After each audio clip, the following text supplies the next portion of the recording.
La malnutrition constitue un défi majeur de développement pour le continent africain. Ce fléau touche principalement les enfants. Les chiffres de la Banque africaine de développement révèlent qu'au moins 86 millions d'enfants africains âgés de moins de 5 ans sont confrontés à la malnutrition. 63 millions d'entre eux souffrent de retard de croissance. 10 millions sont en surpoids, tandis que 3 millions souffrent d'amaigrissement. Sur le continent, la malnutrition aiguë reste l'une des principales causes de mortalité chez les enfants de moins de 5 ans. Afin d'améliorer la nutrition des enfants d'Afrique, les dirigeants préconisent un financement accru et des politiques gouvernementales plus fortes. Nous avons le devoir, l'obligation et la responsabilité de réduire la malnutrition et les retards de croissance en Afrique de 40% d'ici 2025 dans un an seulement. Sans un leadership politique fort, les efforts visant à lutter contre la malnutrition seront fragmentés et manqueront de ressources et d'engagement. Nous devons donner la priorité à la nutrition dans nos agendas nationaux et des fonds peuvent être alloués à un plan d'action national multisectoriel.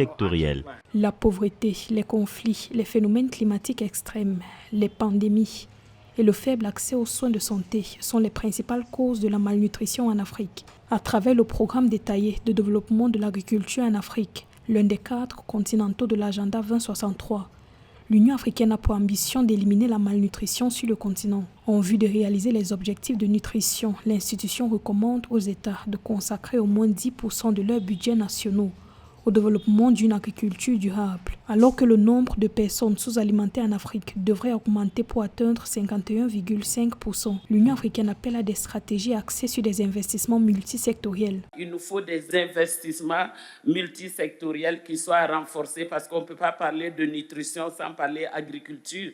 On ne peut pas parler de nutrition sans parler santé. D'où la nécessité de tenir compte et d'investir dans tous ces secteurs si nous voulons mettre fin à la malnutrition. Le retard de croissance ou de développement mental et les problèmes de santé sont quelques effets de la malnutrition infantile. Une mauvaise nutrition empêche les enfants en âge d'être scolarisés, de réaliser leur potentiel éducatif, diminue la productivité et entrave les contributions indispensables à la croissance économique selon des experts.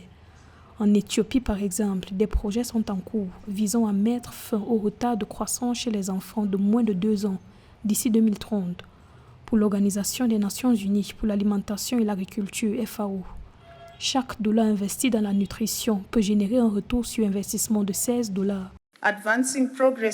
Faire progresser la lutte contre la malnutrition nécessitera des investissements délibérés et durables dans la nutrition et dans les systèmes agroalimentaires sensibles à la nutrition. Les données confirment qu'il existe un retour sur investissement significatif pour les pays dotés de mécanismes de financement de la nutrition appropriés. La réduction de la malnutrition pourrait augmenter la productivité économique nationale de 11% par PIB par habitant.